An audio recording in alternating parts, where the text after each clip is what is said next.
Assalamualaikum warahmatullahi wabarakatuh. Waalaikumsalam warahmatullahi wabarakatuh.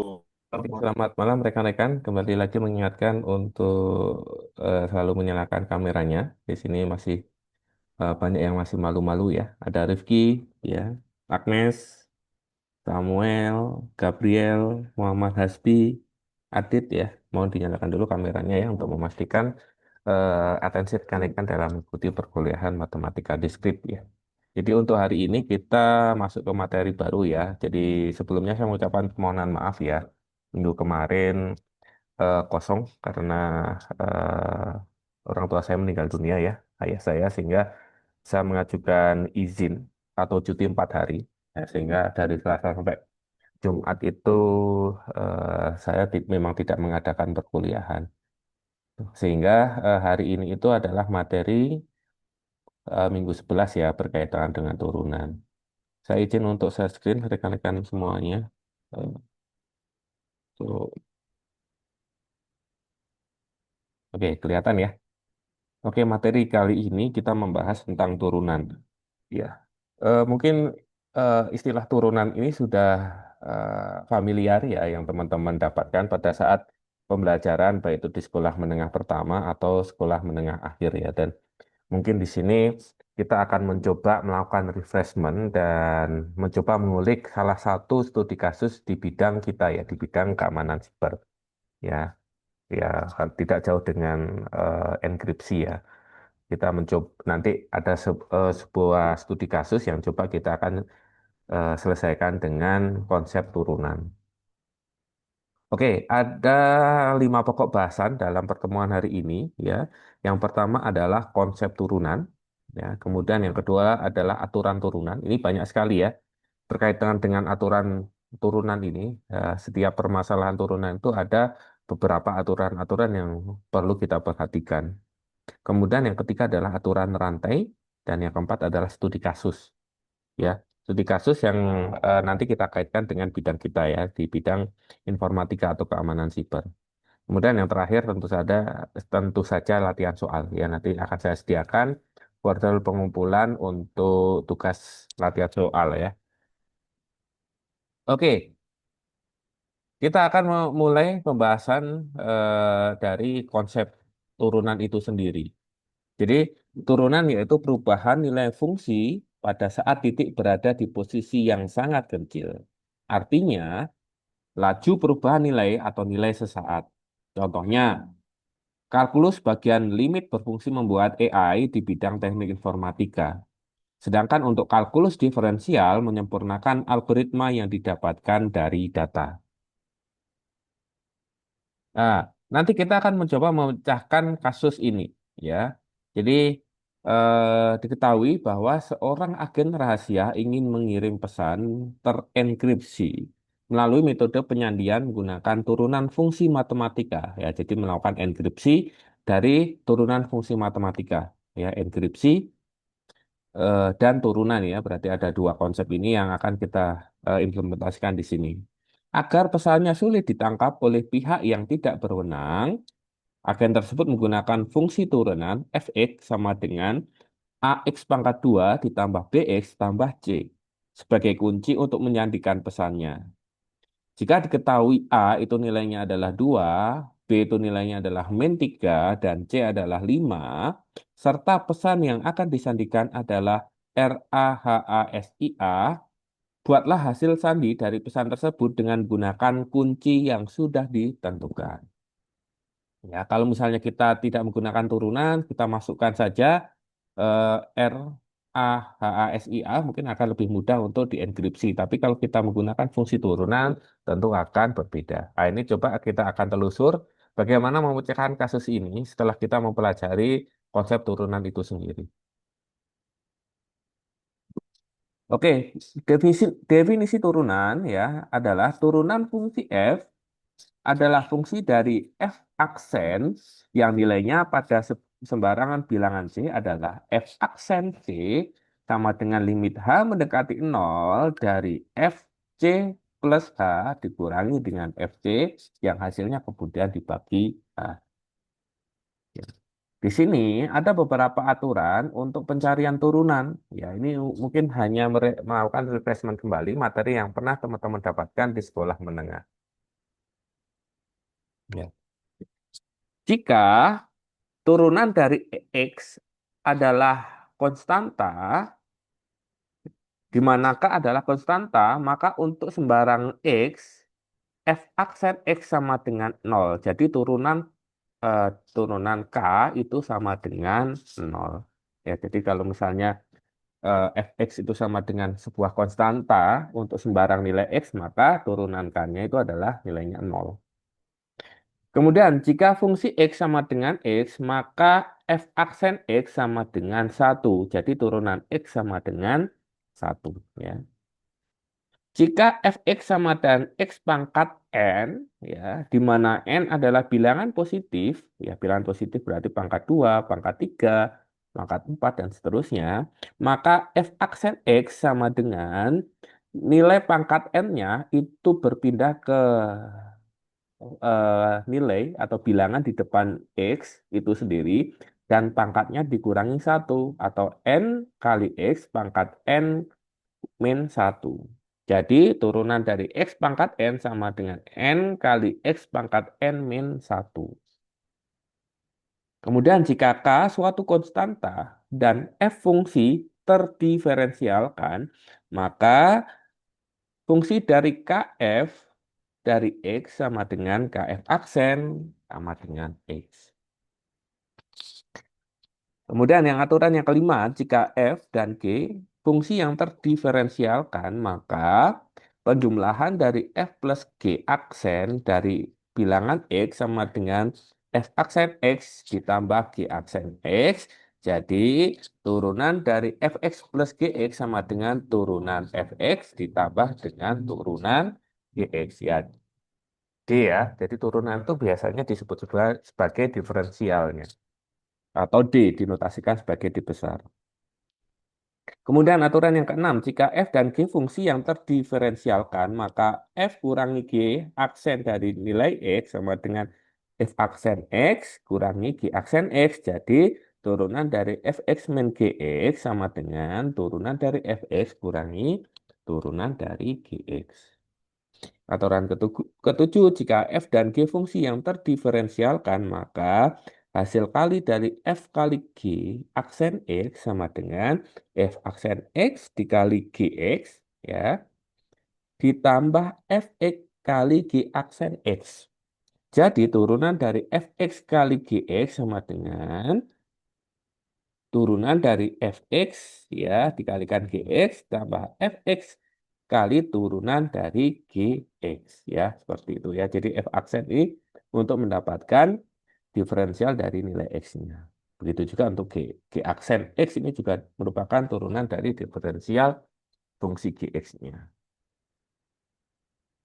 Aturan ke-8 adalah jika f dan g fungsi yang terdiferensialkan dan gx itu tidak sama dengan 0, maka fungsi f per g aksen x sama dengan f aksen x kali gs kurangi fx kali g aksen x, ya. Sama seperti perkalian, namun di sini dibagi dengan dx kuadrat. Jadi turunan dari fungsi f bagi g sama dengan gx kali diferensial dari fungsi x kurangi fx kali diferensial dari fungsi gx, yang hasilnya kemudian dibagi dengan dx kuadrat.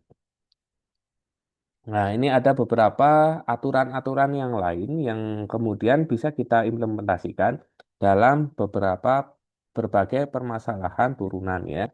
Jadi kalau untuk yang satu sudah dijelaskan ya, yang tadi ya. Kemudian ini fungsi penjumlahan juga sudah, penjumlahan perkalian pembagian itu sudah ya. Di fungsi yang tadi di menu, di aturan ketiga, kelima, enam, tujuh, dan 8 itu sudah ada ya. Kemudian di sini yang sering digunakan misalnya ini ya, turunan dari dx sin u, maka hasilnya adalah cos u kali dx pangkat u, ya. Kemudian kalau turunan x dari cos u sama dengan min sin u kali dxu. Dan seterusnya untuk bilangan trigonometri yang lain, teman-teman bisa perhatikan kalau tan berarti sek kuadrat U ya, kemudian kotangen U itu berarti min kosekan kuadrat, kalau sekan U berarti sekan, kosekan U berarti dia min kosekan ya, kosekan U kotangen U ya. Nah, ini juga untuk bentuk-bentuk trigonometri yang lain, untuk pangkat bilangan negatif ya, dia bentuk turunannya seperti ada di sebelah kanan. Ya, jadi ada banyak sekali aturan turunan yang bisa kita implementasikan. Ya, jadi ketika teman-teman mendapati sebuah permasalahan dalam penyelesaian soal turunan, maka teman-teman bisa mengacu pada slide ini, table of derivatives untuk beberapa persamaan turunan. Nah, contohnya di sini rekan-rekan diharapkan mencari turunan dari beberapa contoh soal di sini. Yang A itu kita diharapkan mencari turunan dari nilai Px pangkat 2, kemudian soal yang kedua, turunan dari 3 X pangkat 4 kurangi X pangkat min 10. Yang ketiga, itu kita diharapkan untuk mencari turunan dari 2 per X pangkat 4 kurangi 5 X pangkat min 2. Kemudian yang keempat, X dikali X kuadrat min 3. Dan yang kelima, sorry, yang tadi keempat ya. Yang kelima adalah X per X plus 1. Bagaimana menyelesaikan masalah, kita coba satu persatu. Kita akan mencoba menyelesaikan permasalahan yang pertama, yaitu Px kuadrat.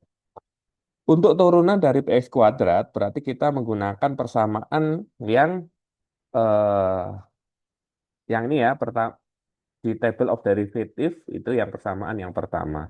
Sehingga pangkatnya itu bergeser di depan menjadi angka 2, 2px pangkat 2 kurangi 1.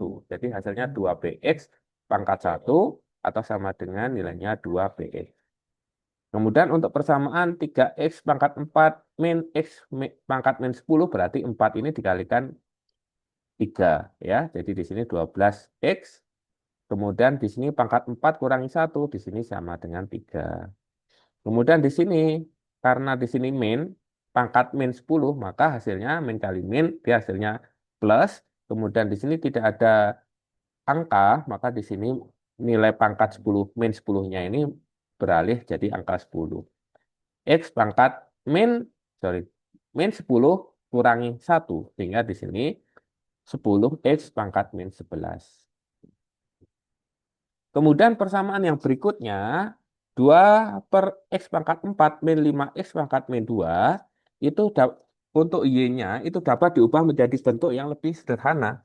Ya, karena ini pembagian pada sebuah persamaan, maka 2 per X pangkat 4 itu diubah menjadi 2X pangkat min 4. Karena nilainya sama ya. 2 per X pangkat 4 itu sama dengan 2 dikali X pangkat min 4. Sehingga di sini nilainya 2x pangkat min 4 dikurangi 5x pangkat min 2. Sehingga dxy-nya adalah min 4 dikali 2 sama dengan min 8. X pangkat min 4 kurangi 1 sama dengan min 5. Kemudian di sini min 5x pangkat min 2 berarti min 2-nya ini dikalikan dengan min 5. Berarti min kali min hasilnya positif. Jadi positif 10, X pangkat min 2 kurangi 1 sama dengan min 3. Jadi hasilnya adalah min 8, X pangkat min 5 ditambah 10X pangkat min 3.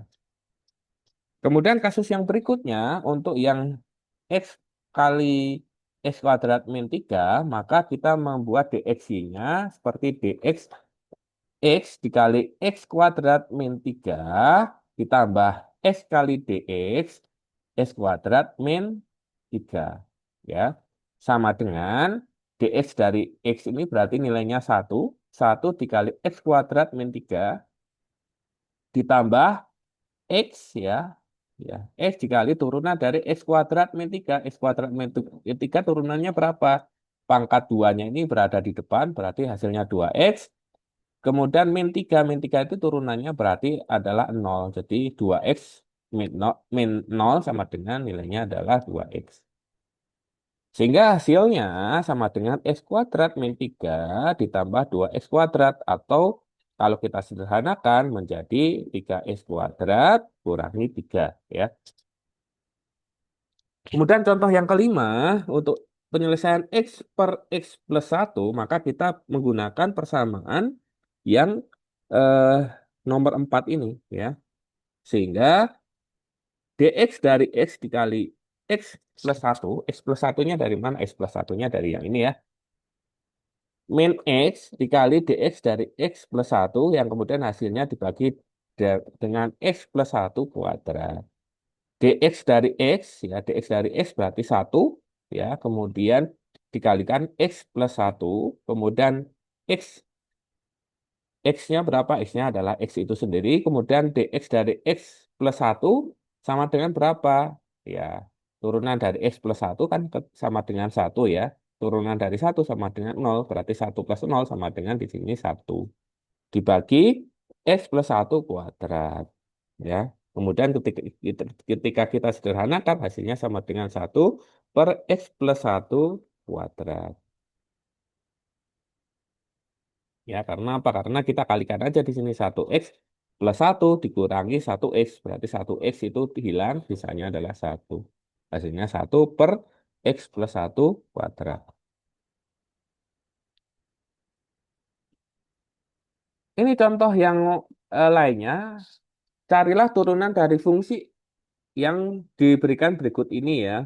Ini menggunakan contoh eh, turunan trigonometri ya, x kuadrat kali cos x. Dan yang kasus yang kedua adalah fungsi x dari sin x per 1 min 2 cos x ya. Untuk turunan x dari x kuadrat cos x dapat diselesaikan dengan menggunakan aturan penyelesaian turunan, yaitu aturan hasil kali. Ya, hasil kali kita kembali lagi di sini.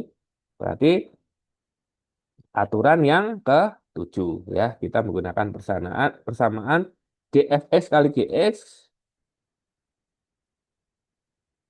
ya sama dengan dfx kali gx plus fx kali dgx ya. Sehingga di sini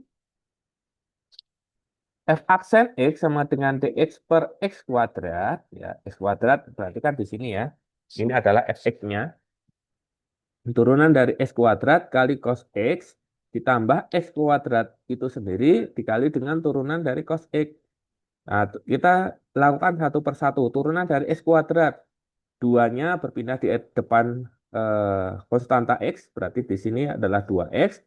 Kali cos x berarti 2x cos x. Ditambah x kuadrat. X kuadrat tetap x kuadrat. Kemudian turunan dari cos X. Ya, kalau Anda lupa turunan dari cos X, kita masuk ke table of derivatives ya. Turunan dari cos X adalah min sin X ya. Sehingga di sini hasilnya adalah min sin X. Kemudian kita gabung aja 2x cos X kurangi X kuadrat kali sin X ya. Karena X kuadrat dikali min sin X sama dengan X kuadrat kali sin X. Jadi aturan-aturan turunannya itu kita perhatikan dan table of derivatives itu kita harus ingat-ingat ya, sehingga untuk pemecahan kasus turunan itu bisa kita selesaikan dengan benar. Kemudian untuk kasus yang kedua untuk apa namanya turunan trigonometri, turunan trigonometri untuk sin x per 1/2 cos x dapat diselesaikan dengan menggunakan aturan penyelesaian turunan, yaitu turunan hasil bagi. Ya, kita balik lagi ke sini. Ya, berarti kita ikut ke persamaan ini, yaitu fungsi turunan pembagian itu sama dengan gx kali dfx min fx kali dgx per gx kuadrat. Nah, sehingga di sini kita masukkan saja ya, f aksen x sama dengan dx sin x ya, turunan dari sin x dikali 1 min 2 cos x ya. Berarti yang dx-nya di sini dikurangi sin x kali turunan dari 1 min 2 cos x per 1 min 2 cos x kuadrat. Nah, kita selesaikan satu per satu. Turunan dari sin x berapa? Turunan dari sin x adalah cos x. Dikalikan dengan gx-nya. Gx-nya tetap berarti 1 plus 2 cos x. Kemudian untuk sin x, dia nilainya tetap sin x. Kemudian turunan dari 1 min 2 cos x sama dengan 2 sin x. Ya. Karena turunan dari cos itu adalah sin ya. Jadi ini berarti, eh, sorry, turunan dari cos itu adalah min sin. Di sini min 2 cos X berarti jadinya min 2 sin X. Min 2 sin X kali min berarti dia hasilnya positif. Kemudian untuk nilai satu ini turunan dari angka satu berarti dia adalah nol.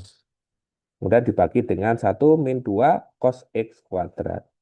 Nah, tinggal kita hitung cos X min 2 cos kuadrat X kurangi sin kuadrat X per satu min 2 cos X kuadrat hasilnya sama dengan cos X min 2 disederhanakan cos kuadrat X ditambah sin kuadrat X hasilnya dibagi dengan satu min 2 cos X kuadrat.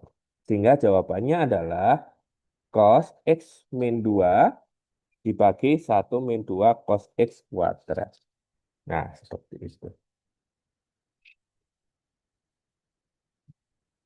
Nah, itu adalah bagaimana kita mempelajari aturan turunan dan acuan kita bagaimana memperhatikan table of derivative berkaitan dengan penyelesaian kasus turunan. Materi selanjutnya kita akan membahas tentang aturan rantai. Teorema untuk aturan rantai adalah misalkan Y sama dengan fungsi U dan U adalah fungsi Gx, menentukan fungsi komposit Y sama dengan fungsi dari Gx adalah sama dengan fungsi lingkaran Gx jika terdiferensialkan di X dan F terdiferensialkan di U. Maka F bundaran G terdiferensialkan di X dan F bundaran G aksen dari X sama dengan F aksen dari GX dikali dengan G aksen X, yakni DXY sama dengan DXY kali DXU atau DY per DX sama dengan DY kali DU, DY DU per DU DX. Sorry, DY per DU kali DU per DX. Contohnya gini, cari turunan yang ditujukan dari dx 3x kuadrat ditambah 2 yang dipangkatkan 6. Maka caranya adalah berarti ini kan pangkat di luar kurung itu kan 6. Berarti angka 6 ini dia bergeser di paling depan. Berarti 6 dikali 3x kuadrat ditambah 2 pangkat 6 min 1. Kemudian dikalikan dengan dx turunan dari 3x kuadrat ditambah 2. Sama dengan 6 kali 3x kuadrat tambah 2 pangkat 5. Nah, ini masih sama. Kemudian turunan dari 3x kuadrat plus 2 adalah 2 ini dikalikan dengan 3 hasilnya 6. Kemudian x 2 pangkat sorry, x pangkat 2 min 1 sama dengan x pangkat 1 ketemunya adalah x. Jadi di sini adalah 6x. Sehingga kita kalikan saja di sini. 6 kali 6x sama dengan 36x dikali dengan 3x kuadrat ditambah 2 kemudian dipangkat 5. Kemudian untuk kasus yang B ya, turunan x atau dx dari x kuadrat plus 1 per 1 min x hasilnya kemudian dipangkat 2 itu berapa? Hasilnya adalah 2. 2 ini kemudian kita letakkan di depan. Berarti 2 dikali x kuadrat plus 1 per 1 min x dikali turunan dari x kuadrat plus 1 per 1 min x. Nah, ini agak rumit lagi ya. Agak rumitnya bagaimana? Kita selesaikan satu persatu supaya kita mudah untuk menyelesaikan masalah ini. Ya, ini kita pisahkan dulu. Kalau ini udah selesai clear ya untuk yang depan ya. Tinggal yang belakangnya ini karena ini fungsi bagi, berarti kita harus memperhatikan aturan turunan pembagiannya. Berarti kita deklarasikan lagi turunan dari 2x 1 min x kuadrat plus 1 dikali min 1 per 1 min x yang kemudian dikuadratkan. Ya, jadi ini kita turunkan dulu sesuai aturan turunan dulu. Nah, kalau kita sudah menyelesaikan untuk du dy dan du dx-nya, baru kita sederhanakan. Nah, di sini 2 kali x kuadrat tambah 1 per 1 min x dikali 2x min x kuadrat plus 1 per 1 min X kuadrat. Hasilnya adalah, penyederhanaannya adalah 2 kali X kuadrat plus 1 dikali 2X min X kuadrat plus 1 yang kemudian hasilnya dibagi dengan 1 min X yang dikuadratkan. Nah, bagaimana untuk kasus turunan untuk dx cos kuadrat dari 2x? Ya, maka kita bisa menurunkan dengan cara 2 kali cos 2x, ya. Karena kuadrat 2 ya. Kuadrat ini berarti dia nilai pangkat 2-nya berubah beralih ke depan. 2 kali cos 2x kali dx kali cos 2x. Ya, turunan dari cos 2x bagaimana? Turunan dari cos adalah min sin, berarti di sini min sin 2x. Ya, kemudian kita turunkan lagi dari nilai 2x-nya. Sehingga hasilnya adalah 2 kali cos 2x dikali min sin 2x kali 2. Hasilnya adalah min 4 sin 2x kali cos 2x. Nah, rekan-rekan harus pastikan, harus waspada ya, dan berhati-hati pada saat Anda menurunkan turunan dari trigonometri, apakah itu sinus, kosinus, tangen, kotangen, dan sebagainya. Sehingga tabel of derivative di sini itu benar-benar teman-teman harus perhatikan, ya, dan dijadikan catatan kecil ya.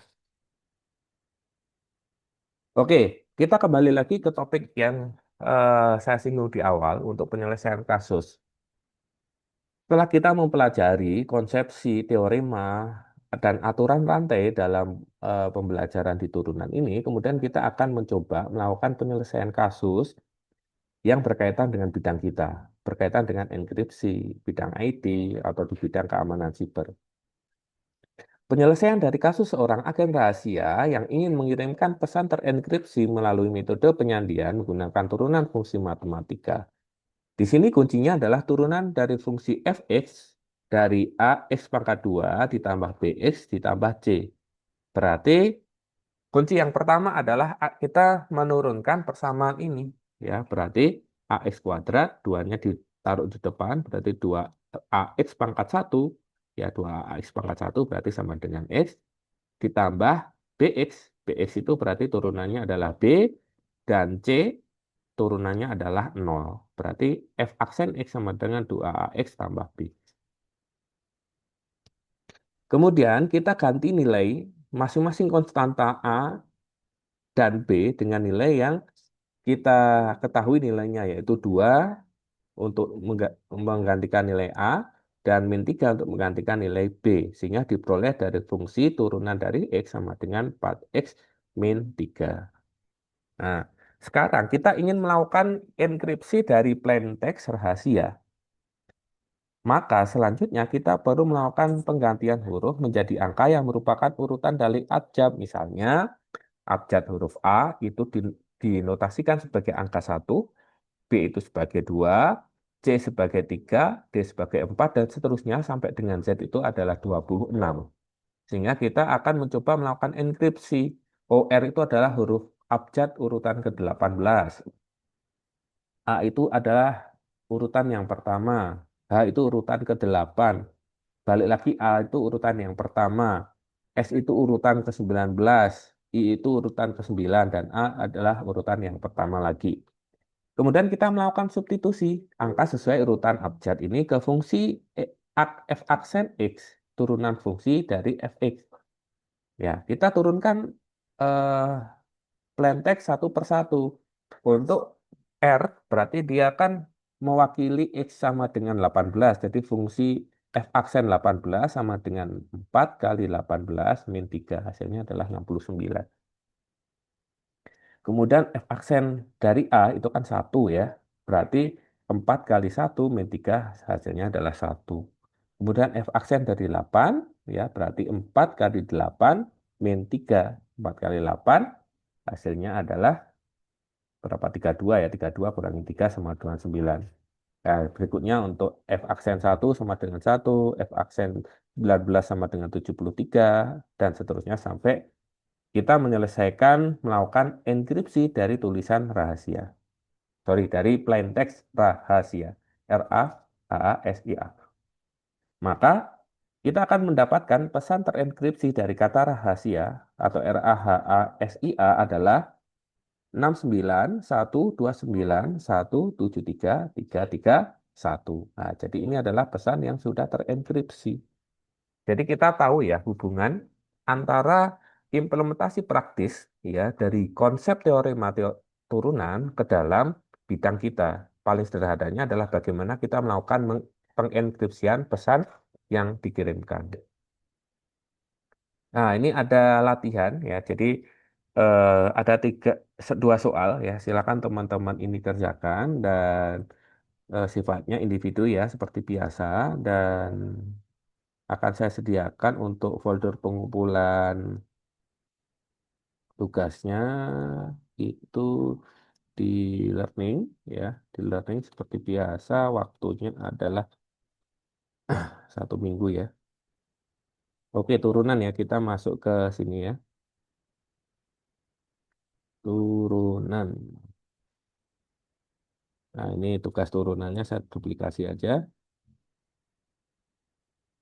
Kelas A dan B malam.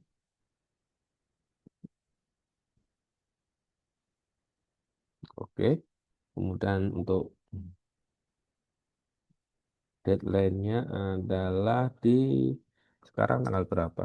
Sekarang tanggal 17. 17 tambah 7 berarti ini deadline-nya adalah tanggal 24.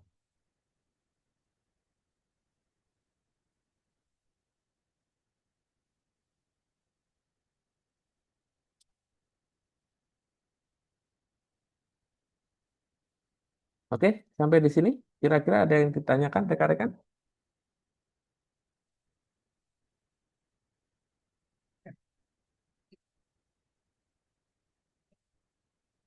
Kalau nggak ada, mungkin saya lakukan absensi ya.